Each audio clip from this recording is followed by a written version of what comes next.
설교를 시작하면서 동영상을 하나 좀 같이 보시겠습니다. 여러분이 아주 좋아하시는 축구 동영상입니다. 한번 보시죠.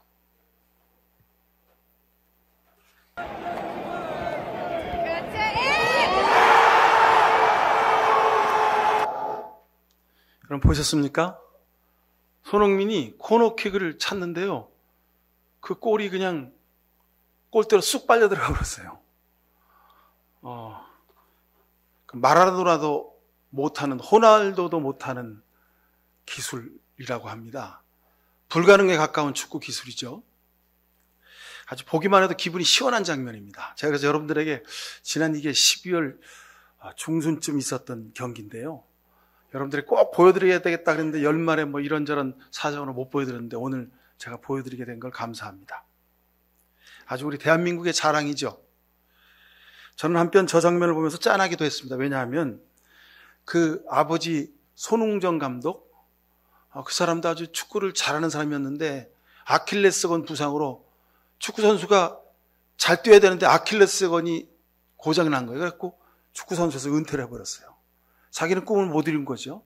근데 어린 아들이 아빠 나 축구하고 싶어. 홍민이가 그런 거예요. 그러니까 아버지가 며칠 뒤에 너 정말 축구하고 싶어? 축구가 공부하는 것보다 어려운데 그래도 할래? 그래도 하고 싶어. 그럼 너 아빠랑 약속하자. 절대 후회하지 말고 아버지가 시킨 대로 하면 너 훌륭한 축구 선수가 될 수 있어. 그래. 아빠가 시킨 대로 해볼게. 그리고 손흥민이 어린 시절 축구를 시작했습니다.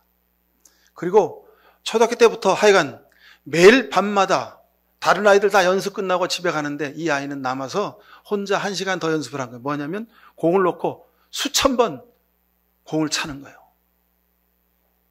캄캄한 밤에 골대가 안 보여요. 그 운동장 불을 다 껐으니까 골대가 안 보이는데 하여간 나도 공도 잘 안 보이는데 하여간 차가지고 공이 골대에 들어가는 모습을 자기 눈으로 늘 본다는 거죠.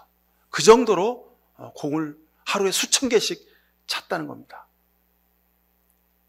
발등에 피멍이 들도록 그렇게 매일 수천 번씩 슛을 쏴서 그 결과가 저렇게 불가능에 가까운 코너킥을, 여러분 골대하고 코너킥이 일직선상에 있잖아요. 근데 어떻게 공이 들어갑니까? 그죠? 근데 참 공이 들어갔잖아요. 골인 됐잖아요. 우리 같으면 20, 30번 차다가 아유 발도 아프고 힘들고 아유 잘 안 들어가네 그러고 그만둘 거예요. 근데 이 아이는 초등학교, 중학교, 고등학교 아버지가 시키는 대로 죽어라고 공을 찼습니다. 그리고 우리 대한민국의 1등 가는 그런 축구선수, 대한민국이 아니죠. 영국의 프리미어리그에서 아주 그냥 최고의 한 손 안에 드는 선수가 되었습니다. 불가능의 0.1%에 도전하는 그런 여러분들 되실 수 있길 바랍니다. 손흥민만 코너킥 차서 골이나 할 수 있는 게 아니요. 여러분 우리도 우리 인생의 경기에서 여러분이 찬 공이 골인 되는 그런 정말 기쁨이 가득한 을사년 되기를 간절히 축원을 드립니다. 자, 1절을 보십시오. 아브라함이 노인이 되었답니다. 노인이 돼서 은퇴해서 그냥 산에 다니고 놀러 다니고 맛있는 거 먹으러 다니고 그러면 좋은데 보십시오. 1절 보니까 아브라함이 이제 나이가 많은 노인이 되었다. 주님께서는 아브라함이 하는 일마다 복을 주셨다 그랬어요. 나이가 들어서도 노인이 되어서도 열심으로 일을 했다는 겁니다. 여러분 60세, 65세, 70세 은퇴를 하시면 아유 내가 평생 고생했는데 이제 좀 쉬어야지. 여러분 쉬는 것도 여러분 그것도 일입니다. 근데 여러분 뭘 하시면서 쉬시렵니까? 아브라함처럼 하는 일마다 잘 되시기를 축원합니다. 앞으로 2030년 되면 우리나라 25%, 30%인가요? 제가 정확지 않은데 25%, 30%가 65세 이상의 노년 인구랍니다. 세계에서 최고의 노령 국가가 된답니다. 근데 이 노령 국가를 이기는 비결이 여기 있습니다. 아브라함이 하는 일마다 복을 주셨다. 여러분 삶에도 꼭 귀한 기준점이 되실 수 있길 바랍니다.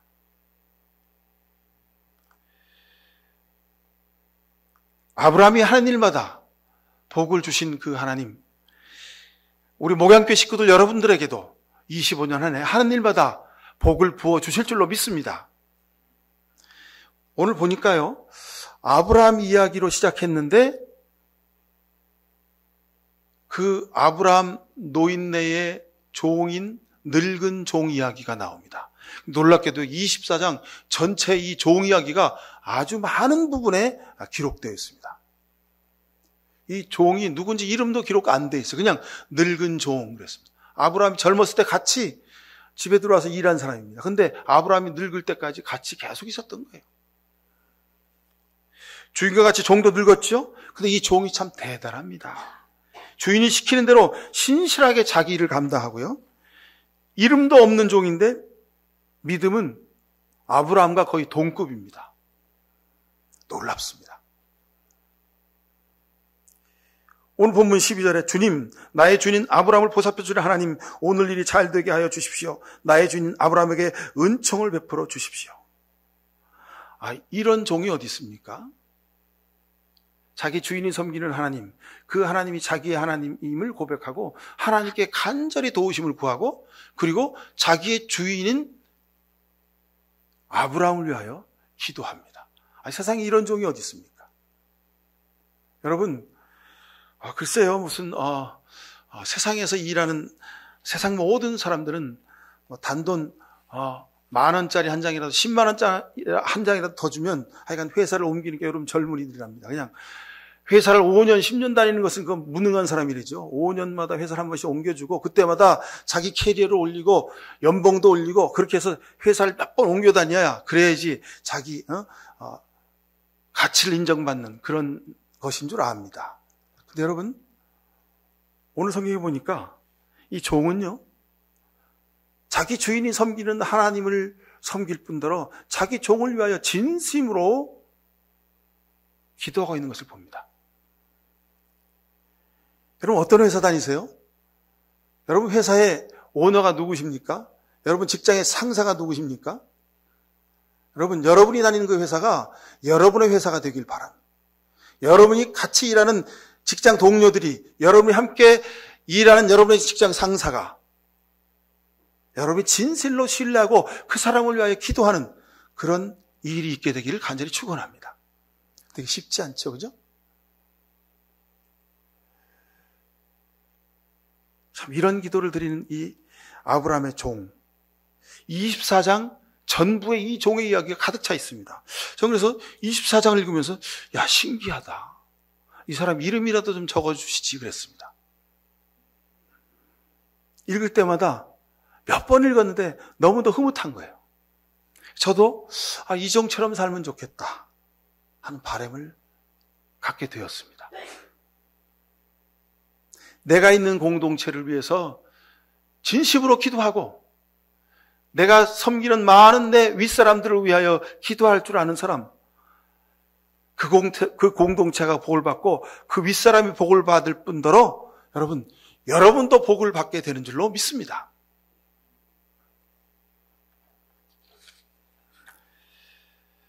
자, 그런데 살아가는 우리 현실은 그러지 못한 현실이 많이 있어서 참 안타깝습니다.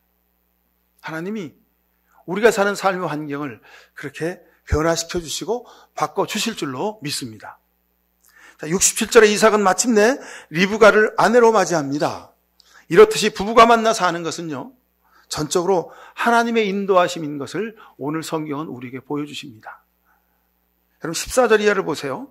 노정이 우물가에서 물을 길러 저녁에 뉘엿되고 이제 물을 길러 오는 안악들이 보입니다. 고대 근동 지방에는 우물을 중심으로 정착민이 생겼습니다.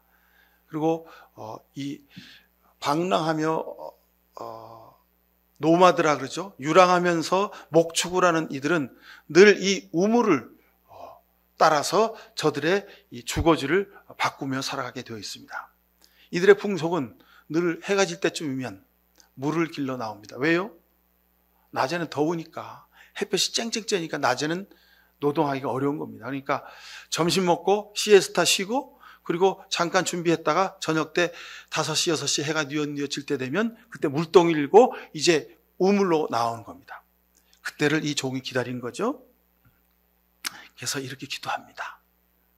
아브라함이 시킨 것도 아니에요. 근데 이 늙은 종이 얼마나 믿음이 돈독한 사람이면 그 장면에 이르러서 기도합니다. 하나님, 이 우물에 여인네들이 물로 길러올 텐데 제가 물을 달라 하면 아주 정성으로 물을 제게 대접하고 그리고 제가 같이 타고 온 낙타에게도 물을 주는 여인이 있으면 그 여인을 며느리감인 하나님이 정해주신 며느리감인 줄 알고 그 소녀를 며느리 삼게 하옵소서. 그리고 12절에 나의 주인 아브라함을 보살펴 주신 하나님 오늘 일이 잘 되게 해주십시오. 나의 주인 아브라함에게 은총을 베풀어 주십시오 하고 기도를 합니다. 아주 드라마틱합니다. 그런데 정말 기도하고 소망한 대로 같은 장면이 이 늙은 종의 눈앞에 펼쳐지는 겁니다. 한 소녀가 와서 물을 기르려고 합니다. 그래서 아가씨 23절 보십시오. 아가씨는 뉘대게 따님이십니까? 이 늙은 종의 격조 있는 품이 있는 말투를 보십시오. 얘야 너 누구 집 딸이냐? 뭐 이렇게 그냥 반말로 할 수 있습니다. 근데 구약 성경에 있는 원문 그대로를 번역한 겁니다. 아가씨는 뉘대게 따님이십니까? 하고 격조 있는 말로 묻습니다. 하나님의 역사는 이렇게 품위가 있습니다. 자, 보십시오.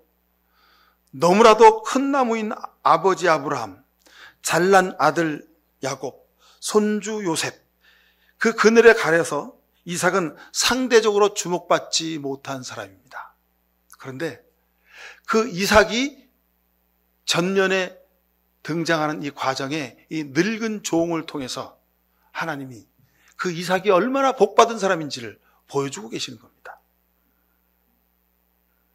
이삭은 모리아산의 제물이 되어서 죽을 뻔한 목숨이었습니다. 아브라함과 하나님의 역할에만 그 모리아산의 장면은 집중되어 있습니다. 물론 성경 말씀은 전부가 다 하나님이 주인공이십니다. 주인공, 주어가 빠진 그런 일의 내용들이 기록되어 있습니다. 하지만 오늘 저는 하나님이 물론 하신 역사이지만 이삭을 통해서 하신 하나님의 역사가 얼마나 놀라운지를 오늘 함께 은혜를 나누고자 합니다. 자, 어떻게 얻은 이삭입니까? 100세 얻은 자식 아닙니까?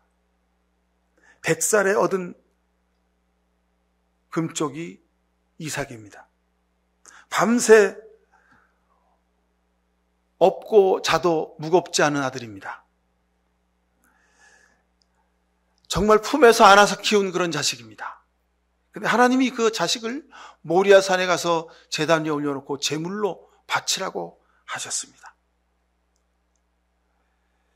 아브라함의 평생에 정말 가슴에 묻을 수밖에 없었던 자식이었습니다. 그런데 놀랍게도 정말 우리말 그대로 기가 막히게도 하나님의 도우심으로 여호와의 일의 은총으로 이 이삭이 생명을 구하고 살았습니다. 이삭은 어릴 적부터 다 본 겁니다. 야, 우리 아버지가 우리 엄마가 나를 이렇게 귀하게 나를 키우시는구나. 근데 아버지가 나를 제물로 이거 아닌데? 이게 무슨 일이지?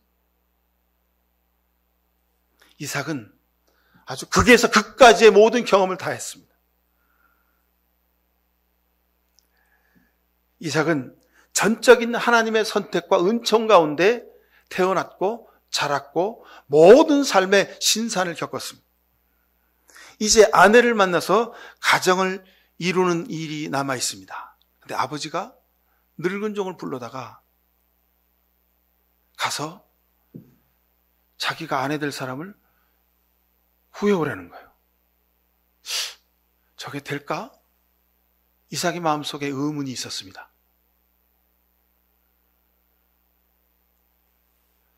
그런데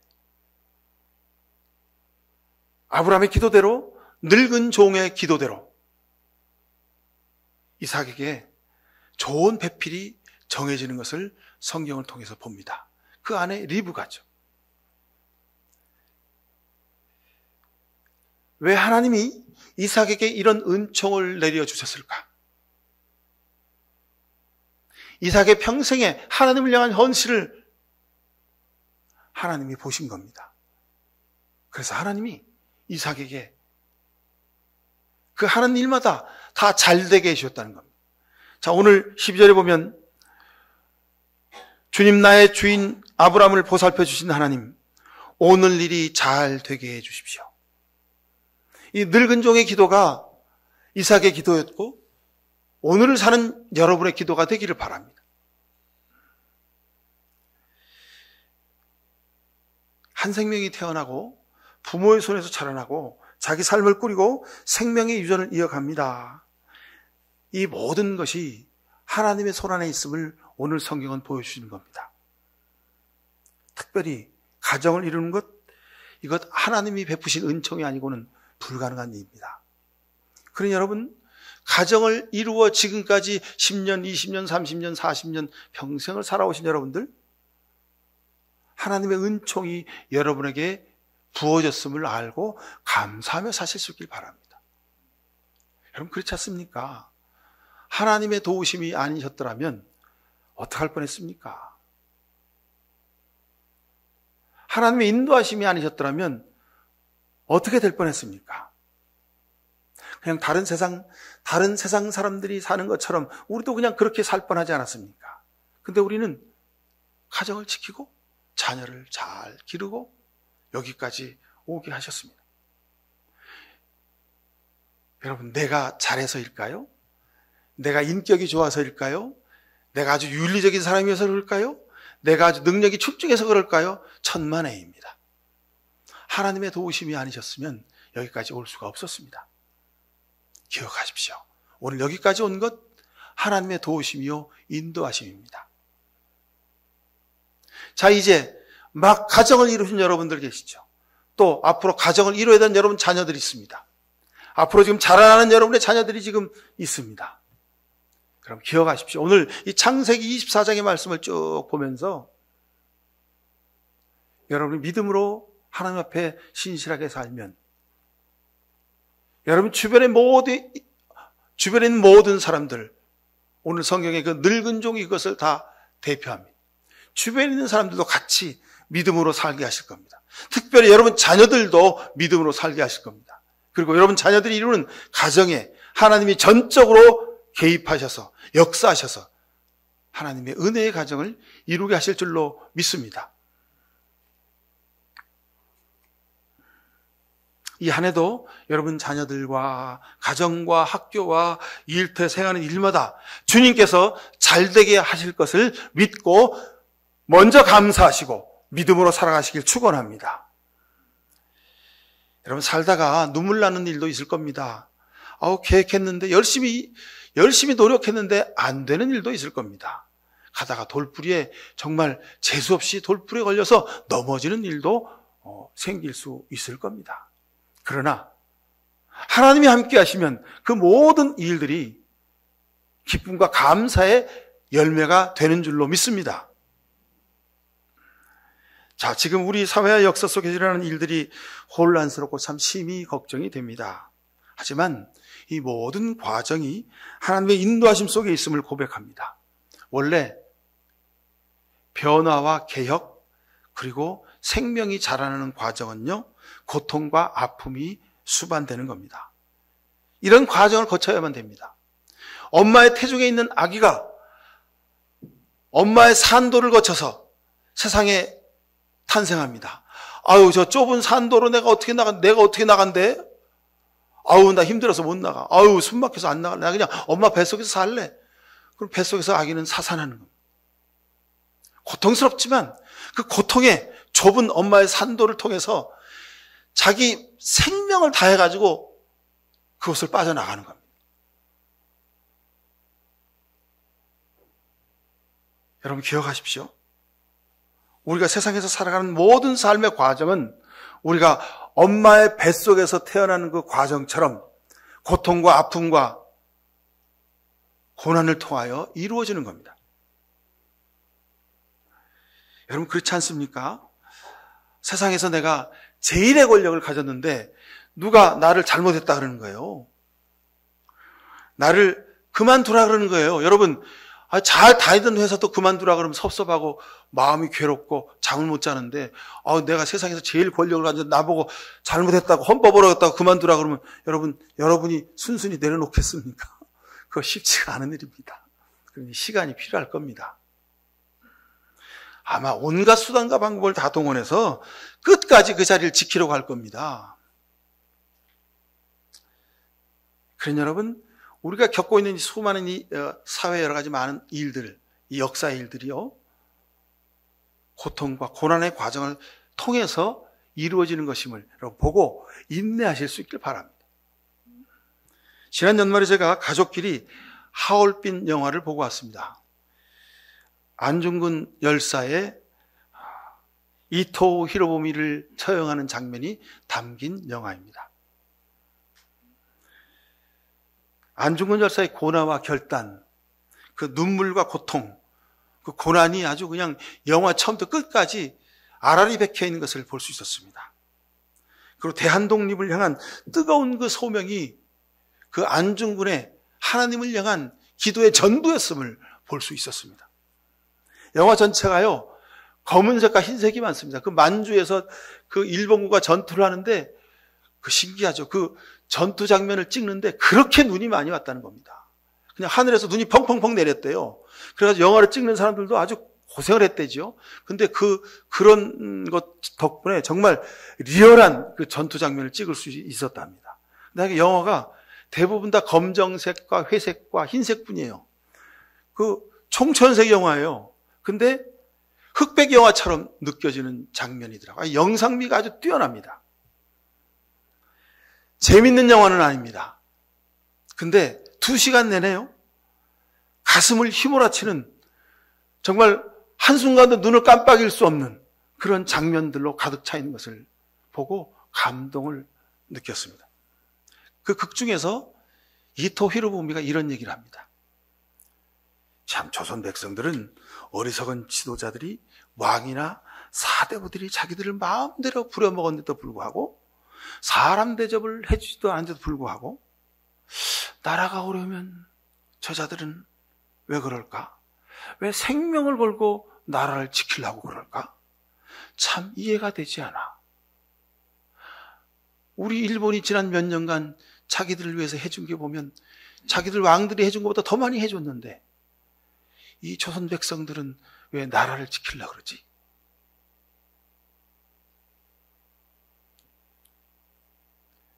이토 히로부미가 비록 일본 제국주의의 상징이고 적장이었지만 이토 히로부미가 조선 역사를 제대로 본 겁니다.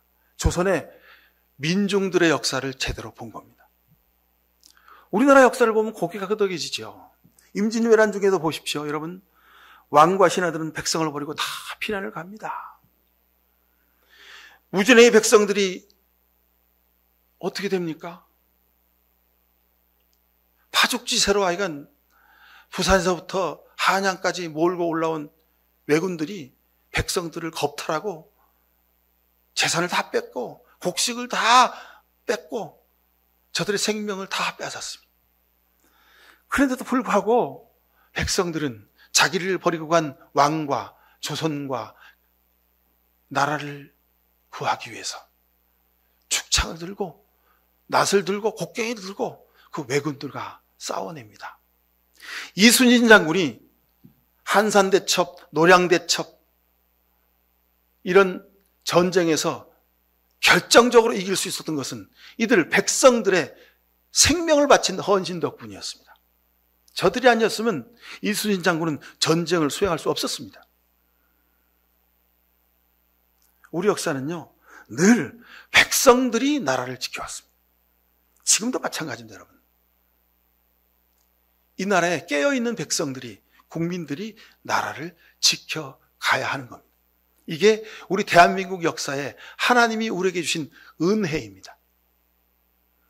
그래서 백성이 하늘이다, 민심이 천심이다 하는 말이 그냥 누가 지어낸 말이 아니라 우리 5,000년 역사를 통해서 우리 백성들이 살면서 겪은 역사의 법칙입니다. 그래서 저는 이 새해를 맞이하면서 나라 민족을 위해 기도할 때에 하나님이 이 백성의 역사를 아십니다. 그러니 하나님이 이 백성들에게 지혜를 주시고 능력을 주셔서 마침내 이 나라가 하나님이 기뻐하시는 나라로 다시 회복하게 하실 줄로 믿습니다. 여러분, 제가 나무를 키우면서 배운 지혜입니다. 우리 교회에 여러 가지 나무가 많이 있는데 우리 교회 주변에 있는 단풍나무들, 벚나무들 이런 게 다 제 손으로 다 심은 겁니다.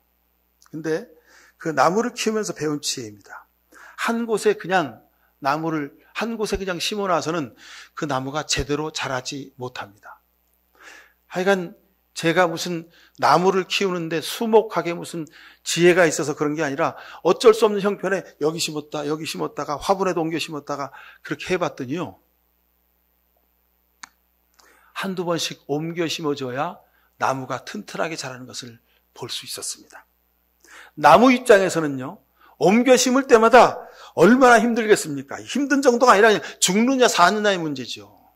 나무를 심을 때 막 뿌리를 잘라내지 않습니까? 잔뿌리도 떨어내고요. 그래가지고 심습니다. 나무 입장에서 보면 죽느냐 사느냐입니다. 그런데 옮길 때마다 뿌리가 손상되고 잔뿌리가 다 잘라나가지만, 그렇지만 시간이 지나면 회복되고 새 뿌리가 나오고, 그래서 다시 큰 뿌리로 자라게 됩니다. 큰 나무로 자라게 됩니다. 히브리 백성이 홍해를 건너서 광야에 들어섰습니다. 하나님의 인도하심으로 광야에 온 것이죠. 근데 웬일입니까? 예상과는 전혀 180도 달랐습니다. 광야는 그야말로 고생길입니다. 하나님이 왜 이 고생길에 접어들게 하셨을까? 마실 물도 먹을 음식도 없었습니다. 온갖 어려움이 기다리고 있었습니다. 이것이 진정 하나님의 인도하심입니까? 모세가 하나님의 음성을 잘못 들은 게 아닌가? 의심이 들 정도였습니다. 모세가 그래서 십계명을 받으러 간 사이에 백성들이 아론과 함께 우상을 만듭니다. 우상의 세계 절하고, 우리한테 먹을 것 좀 달라고, 우리를 좀 편하게 살게 해달라고 그렇게 우상을 막 숭배하기 시작합니다. 하나님을 거역합니다. 고라와 다단과 아비람 같은 반역자들이 나옵니다. 그래서 자기들이 하나님을 대신할 수 있다고, 자기들이 이 광야길을 책임질 수 있다고 그렇게 호언장담합니다. 고라와 다단과 아비람 어떻게 됐습니까? 모세가 그랬죠. 자, 우리 하나님이 살아계신 하나님이시면 너희가 이제 백성들이 보는 앞에서 땅이 갈라져 다 죽게 될 것이요, 너희가 믿는 하나님이 진짜 하나님이면 내가 땅이 갈라서 죽게 될 것이다. 자, 하나님의 역사하심을 보라. 어떻게 됐습니까? 고라와 다단과 아비람이 땅이 갈라서 하나님의 심판으로 그 자리에서 즉사하고 말죠. 맞습니다, 여러분. 길게 멀게 대세를 보셔야 합니다. 넘어지고 자빠지고 반역하는 일이 있고 백성들을 못살게 구는 독재자가 나오게 되더라도 대세는 광야 길을 가는 겁니다. 광야 길은 광야 길의 목적이 있는 것이 아니요 가나안 땅에 들어가는 일입니다. 그것이 하나님의 목적입니다. 자, 오늘 본문을 보십시오. 아브라함을 보십시오. 아브라함의 늙은 종을 보십시오. 이삭을 보십시오. 이들의 삶은 한결같이 공통점이 있었습니다. 끝까지 하나님 믿고 바랐던 삶을 살았던 사람들입니다. 하나님은 이들의 삶을 하나도 빠짐없이 보고 계셨습니다. 그리고 본대로 갚아주시는 겁니다. 우리의 개인의 삶도 마찬가지요. 여러분의 각각의 가정도 마찬가지요. 여러분 자녀들, 여러분 직장과 회사의 일도 마찬가지입니다. 그리고 우리 역사 일도 마찬가지입니다. 하나님이 보신 대로 갚아주십니다. 그러니 여러분, 아브라함처럼 도저히 지킬 수 없는 하나님 말씀 앞에서 갈등될 때도 하나님 말씀을 우선하여 걸어가실 수 있길 축원합니다. 어떻게 이 아들을 바칩니까? 하나님, 차라리 내 목숨을 가져가시지요. 이 자식을 내 가슴에 묻을 수 없습니다. 하나님, 제가 이 말만은 제가 지킬 수 없습니다. 이럴 수 있죠. 이게 인간적인 거 아닙니까? 이게 휴머니즘 아니에요? 근데 아브라함은 아무 반론 제기하지 않고 지킬 수 없는 이삭 아들을 제물로 바치는 하나님 말씀 앞에 그냥 묵묵히 그 말씀을 따라 걸어가서 모리아산 정상에다가 제단을 쌓고 아들을 결박하고 그 위에 올려놓습니다. 그리고 칼을 꽂아 아들을 죽이려 할 때 하나님이 당황하셔서 아브라함아 그 아들에게 절대로 손대지 말아라. 내 아들 죽여서는 안 된다. 하나님이 놀라시지 않았습니까? 하나님은 본대로 갚아주십니다. 야, 아브라함 참 복도 많지. 그 늙은 종이 그렇게 평생 위해서 이렇게 충성하는 종이 있었네. 여러분 삶에도 이런 가족들, 이런 친구들, 이런 형제자매들, 이런 주변에 많은 사람들이 있게 되기를 간절히 축원합니다. 여러분 삶에도 이삭에게 리브가를 주셨던 하나님의 축복의 역사가 이 한 해 예비되었음을 믿고 여러분 하나님께 기도하며 나아가실 수 있길 축원드립니다. 아브라함과 이삭과 야곱의 하나님, 우리가 이렇게 고백하며 기도하죠? 이 기도는 여러분이 이 한 해를 아브라함 되게 하시는 하나님의 뜻이 있습니다. 여러분이 이 한 해 이삭처럼 살게 하시는 하나님의 은혜의 계획이 있습니다. 야곱처럼 살게 하시는 하나님의 위대한 축복의 계획이 있음을 믿으시길 바랍니다. 오늘 1절 보십시오. 하늘 일마다 잘되게 복을 주셨다 그랬습니다. 12절 보십시오. 오늘 일이 잘되게 해주십시오. 아브라함의 이 기도, 늙은 종의 이 기도가 이 한 해 살아가는 여러분 삶의 기도가 될 수 있기를 간절히 축원드립니다. 기도하십시다. 사랑의 아버지 하나님, 감사합니다. 모자라고 부족하고 연약했습니다. 믿음이 참으로 보잘것 없었습니다. 하지만 오늘 아브라함을 보며 그 늙은 종을 보며 이삭의 삶을 되돌아보며 우리의 삶을 다시 다잡습니다. 어떤 경우와 형편에서도 십자가 바라보며 하나님을 구하며 살겠습니다. 믿음의 길을 걷겠습니다. 끝까지 신실하게 십자가를 지고 믿음의 사명을 감당하겠습니다. 이런 귀한 결단하는 주의 백성들에게 주여 예비하신 복을 이 한 해 내내 가득가득 채워주실 줄로 믿습니다. 예수 그리스도 이름으로 기도하옵나이다. 아멘. 아브라함과 이삭과 야곱의 하나님, 복의 근원되게 하신 하나님, 하는 일마다 잘되게 하시는 하나님, 그 하나님의 은혜와 복이 2025년 한 해 살아가는 모든 삶의 순간마다 우리 목양 식구들, 저들의 가정과 일터와 삶에 늘 함께 하심을 믿습니다.